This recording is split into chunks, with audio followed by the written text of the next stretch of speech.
Thank you. And I know the sound is weird. It's the internet connection here today. I mean, it's taking almost a minute when I change the slide for it to show up on my computer over here, which is running Zoom. So sorry, guys at home. We live in Laramie and we get the best that we can, which is what it is. So here we are today. One other thing I want to say is thank you, Ava, for being our worship leader today. If any of you at home want to be worship leader, you can be worship leader. You don't have to be here. Ava's getting a workout because she's doing it almost every week. So if anyone wants to do that. Okay, so here we are. I don't know about you, but I tried to ignore mostly what was happening this week. I felt it did me no good to get tense and anxious or upset about the election. But I'm glad that we are getting all the votes counted and counted for everyone who took the effort to vote. And I thank each and every one of you who voted. This sermon was really hard for me to put together. I worked on it on Wednesday and Thursday and Friday and Saturday. And I thought about it this morning. I pulled it up and looked at it and then closed it and said, no. It was hard because I didn't know what to say to you. Be upbeat, even though we don't have an outcome. Be upbeat because we do have an outcome. Don't be upbeat because we have an outcome that maybe you don't like. In the end, my hope is that some part of my rambling gets your attention, speaks to you a little, maybe not in such a little way, but in a big way too. The story today, another of Jesus's parables, struck me when I was working on this sermon on Wednesday morning. That's when I started this. You know, I finished it on Saturday evening. It's 2020. What else can be going on? Well, going wrong that's messed up. The end of this parable struck me as something I had just seen on the morning news. The president said that all vote counting should stop because the clock had rolled past midnight of November 3rd. Isn't that like closing the door and not letting somebody in? There's a big difference in this parable and the reality of our voting. Those who voted by mail, who had their ballots in on time, they were legitimate ballots. And so we now have a valid election. In Matthew's time, the previous generations from when he wrote this had thought that Jesus was going to return to this earth in a short period of time. By the time Matthew wrote this, they'd moved on to a new generation, and the delay was long. People were being told to just chill, as we are being asked to do so today. Let it run its natural course. I was reading a bunch of stuff this week, a lot of commentaries. And I read this from Catherine Matthews, who was the dean of the Amistad Chapel at UCC headquarters in Cleveland. And she wrote, "Today we are 2,000 years of delay later, and our questions may be just as pressing today as they were then. What are we to do? What does ready look like for people of faith? When will things change? What is God going to do about the mess that we've made ourselves and put ourselves in?" And we have to wonder, unlike any generation before us, if we ourselves will bring an end to the earth, or at least life upon it. I just found those really interesting questions given what I was going through this week. And we're going to look at those. Well, what are we to do? I don't have an answer for that one, at least not one that I think everyone will agree on. But I do hope we can agree on this one thing. We must continue to have faith in God and in Jesus and in the Spirit for guidance, calm, and hope. It's really broad, but having faith in God is not so broad. At least I believe that's what we do as Christians. That's what's underlying to our faith, at least for me. In today's parable, who thinks the bridesmaid who would not share their oil were being selfish? Who thinks the girls who didn't bring extra oil should have been made to go out and get their own? Many scholars think this parable is about patience, something that we lack these days, or most of us anyway. And I'm guilty of that. Does this remind you that sometimes you need to prepare for a delay? Isn't that what we've been hearing for a few weeks? That we're going to have to wait to hear the outcome of this election? And it took 5 days, more or less. But we are not a patient people. Some of those bridesmaids were prepared for the delay of the groom, and they had extra oil for their lamps. The others were not ready. They anticipated the timeline for the groom's appearance, and they left no margin for error. They looked foolish when they were locked out of the banquet. Maybe we should think about that. Our expectation of time. We often presume that we have all the time in the world to tend to certain matters. Perhaps building or rebuilding a broken relationship, learning a new skill, offering a needed word of gratitude or forgiveness, deepening our relationship with God. We often put off today that which we presumably can be done tomorrow. As in our parable, putting off something can lead to us finding that we waited too long. It's been said about this parable that the foolish assume a bright future, but do little to prepare for it. So if you have hurt somebody, apologize. If you're angry with somebody, with an anger that's hanging on, talk to that person about it. Don't put off what can be done now, because so many people have regrets after someone dies. Regrets that they sometimes didn't even know that they had, and that they now feel it's important that they should have done.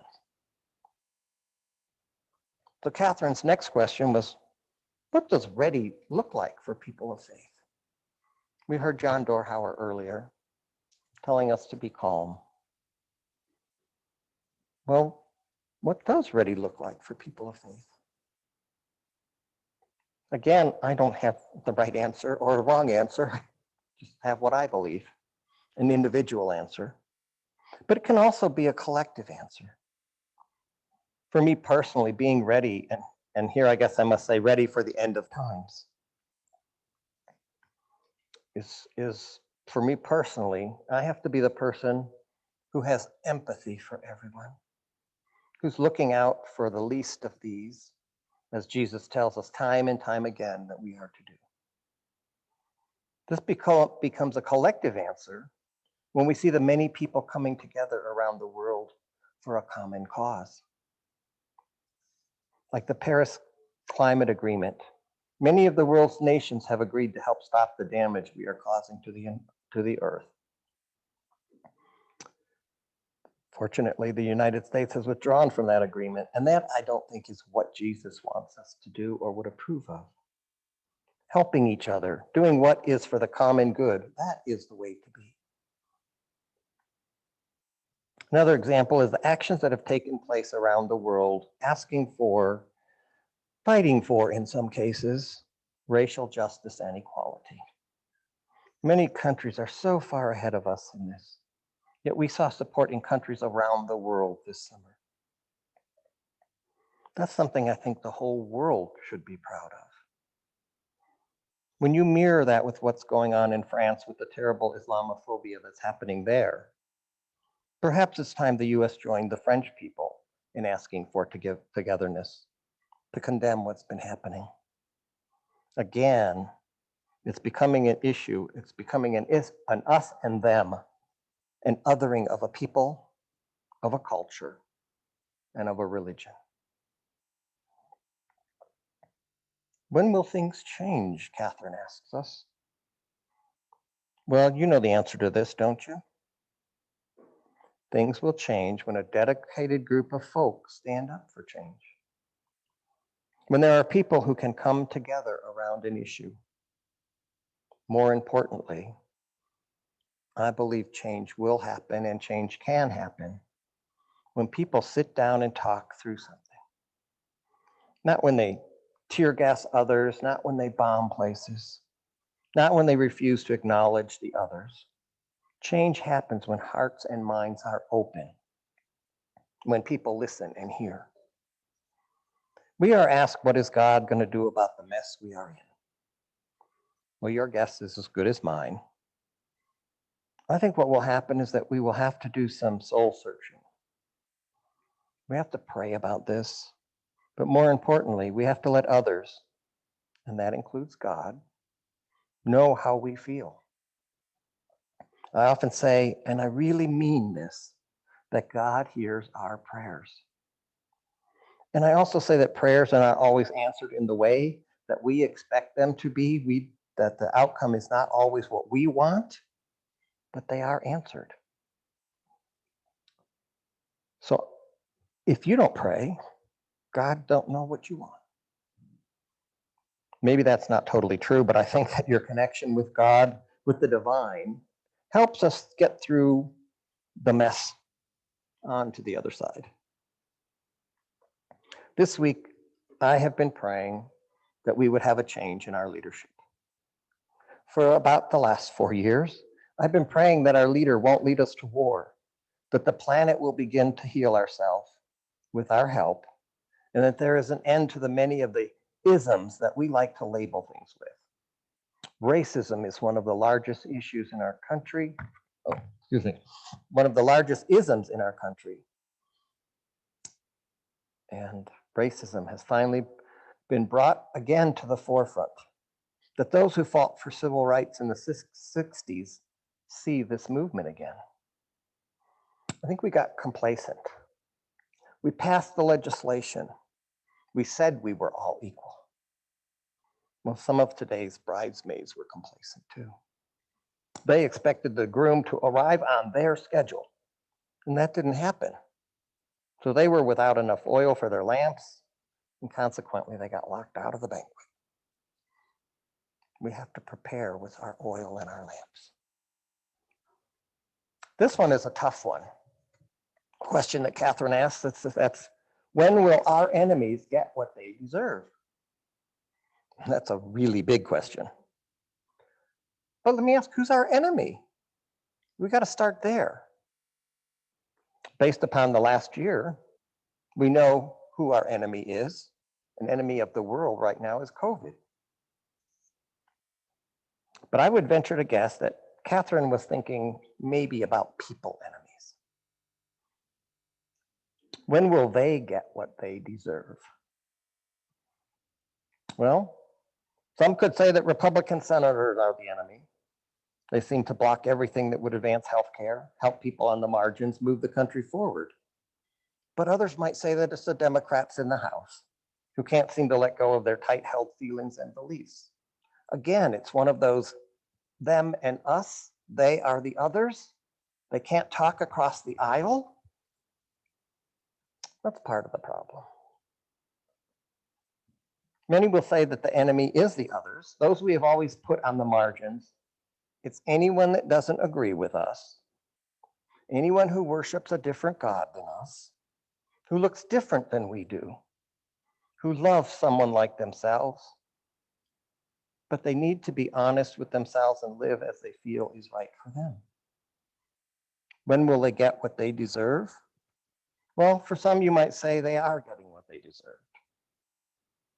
LGBTQ rights advanced in recent times. True, but those rights are being eroded. We're seeing more and more companies take a stand to protect the environment, and that's a good thing. They were enemies of the planet, and they are now slowly becoming stewards of the planet. So you could say that they too are getting what they deserve. They are making a change at the request of their customers, and they're listening to us. Your voice is important, not just in the voting booth, but all the time. The customers are getting what they deserve, a world without greenhouse gases, clean air and water, basic rights restored to many. We even have to wonder, unlike any generation before us, if we ourselves will bring an end to the earth or at least a life upon us? That's a huge question that Catherine asks. I kind of feel that that's like the ultimate question. We've seen the devastation that a nuclear bomb, no, 2 nuclear bombs can bring. And don't forget, it was us who used those bombs. We are burning down the rainforest. The change in the climate is causing the US forests to be burned. And I'm sure around the world they're having the same similar problems. Trees clean our air. What's going to happen when our trees are gone? Before they can be returned, it takes a long time for a tree to grow. Will we have air to breathe? When will our leaders listen to science and doctors around the world? We've lost over 232,000 people, or thereabouts, just in 8 months.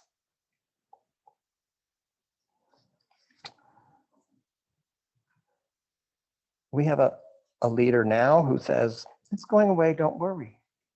Don't wear a mask, it won't hurt you. But in other countries, they're taking measures to protect their people. They are more concerned with not killing their citizens than they are with the price of the stocks and the reaction to the stock market. I hold hope and I pray for a change at the upper levels of our government to implement plans that actually take care of people.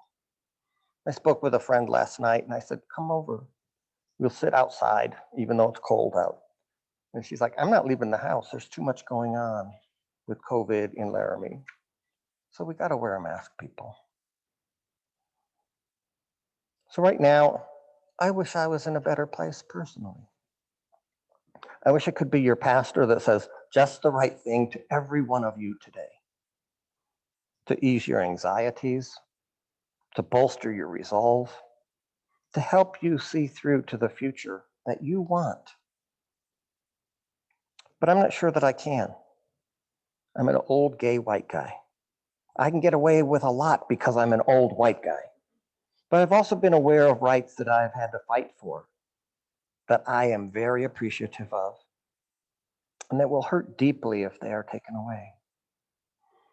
Many of you were here when I got married to Don after 25 years of being together because we could never get married before. I was at General Synod in Cleveland when the ruling came in for that from the Supreme Court. I went out into the hall from the meeting I was sitting in, and all up and down the corridor, you could hear the cheers as people's cell phone pinged to let them know what was happening. It was a moment, and I stood and wept. It was a moment that made me feel like I was not part of an other, but was now an included person. I hope that right is never taken away from anyone. I've been all over the place with this sermon. You should have seen the 30 pages I threw away. I wish I could just dive into the text, tell you, see, you should be prepared so you don't get locked out of the door. When we lived in California, a friend of Don's gave us an earthquake bag.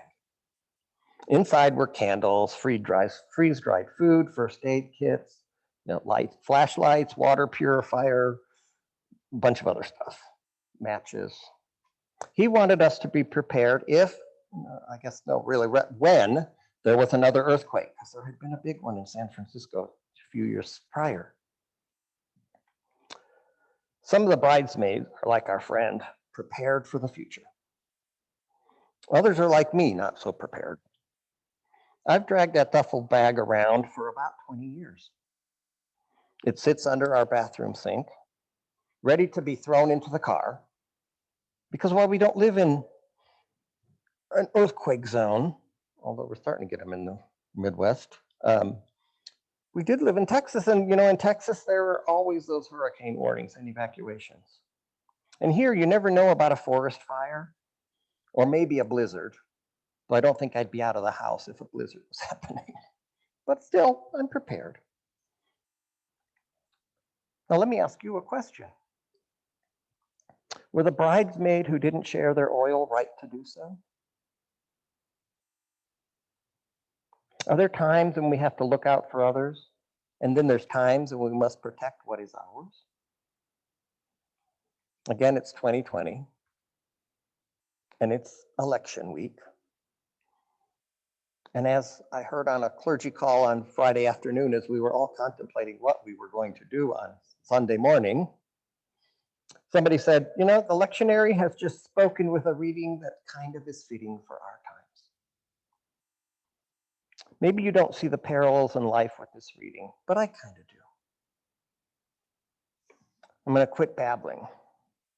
I'm going to ask you to reread the passage this week and let it just sit with you. Think about it. On Friday after that clergy call, I talked to one of my colleagues and I said, my sermon just won't come together this week. And she said to me, sometimes you leave them with more questions than answers, and that's opening their minds and perhaps their hearts. So don't be so hard on yourself. Someone, and maybe more than one person, will get something meaningful or insightful from whatever you say. I didn't feel that was really helpful to me. But after reading it again, I thought, yeah, that was kind of helpful. So you've heard my words. They come from my heart to my mouth with a stop on paper along the way. So friends, regardless of who you wanted elected, please take a moment to let yourself breathe, to be calm, to be optimistic. If you need to talk, chances are I might need to too. So you can come and see me or give me a call. I hope this is, helpful to some of you, to all of you, and just continue to have faith in what's going to happen to our country and in each other. And let's knock down some of these others and isms that we have in our world. God bless you. Amen.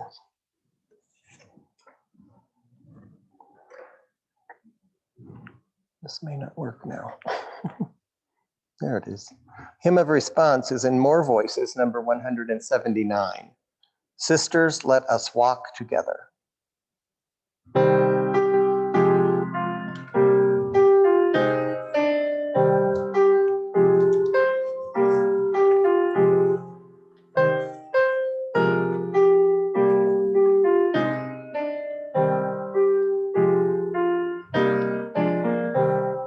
Sisters, let us walk together, sharing sadness, loss, and grief. We will let us pain together, sharing sadness, loss, and grief.